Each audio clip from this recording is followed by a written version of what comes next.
मोहम्मद बिन सलमान ने इसराइल को तस्लीम करने के लिए अमेरिका के सामने कौन सी शराइत रख दी? सीनियर सहाफी साबिर शाकिर ने दावा किया है कि सऊदी वली अहद ने अमेरिकी वजीर खारजा को कहा कि तुर्की और कतर के साथ ताल्लुकात नॉर्मलाइज हों, मुस्लिम उम्मा में सऊदी अरब की बालादस्ती कायम रहे। तीसरी शर्त ये रखी कि जमाल खाशोगी के मामले में सऊदी अरब यानी कि मोहम्मद बिन सलमान का नाम हज़फ किया जाए, क्योंकि ये मुकदमा अब अमेरिका तक पहुँच चुका है और अमेरिकी अदालतों में इस केस के हवाले से कार्रवाई का आगाज भी कर दिया गया है।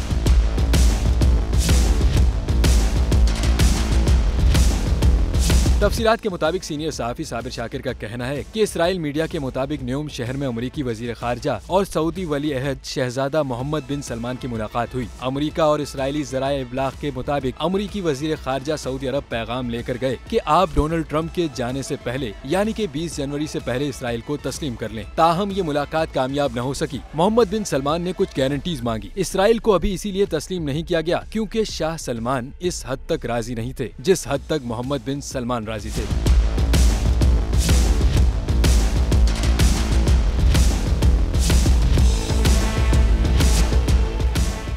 हवाए नफ्स की है हुक्मरानी, लुटेरा कर रहा है पासबानी।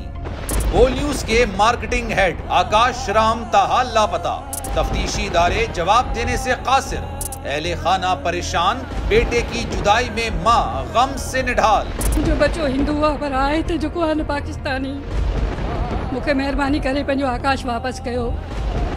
हुकूमत से बेकसूर और मुहिब्बे वतन बेटे की बाजियाबी के लिए फरियाद। आकाश राम के अगवा के खिलाफ अहले खाना की जानिब से सुप्रीम कोर्ट में दरख्वास्त दायर। सुप्रीम कोर्ट के चीफ जस्टिस उमर अता बंदियाल से आकाश राम के अहले खाना की जल्द समाअत की इस्तदा। मुश्किल की इस घड़ी में आलमी मीडिया ने भी उठाई आवाज। CNN, आज तक, इंडिया टुडे, टाइम्स नाउ समेत आलमी मीडिया ने आकाश राम के अगवा के खिलाफ दिया बोल का साथ। उफ क्या जुल्म है, बोल इंसाफ का मुंतजिर। सब्सक्राइब करें और बेल दबाएं ताकि कोई खबर रह न जाए।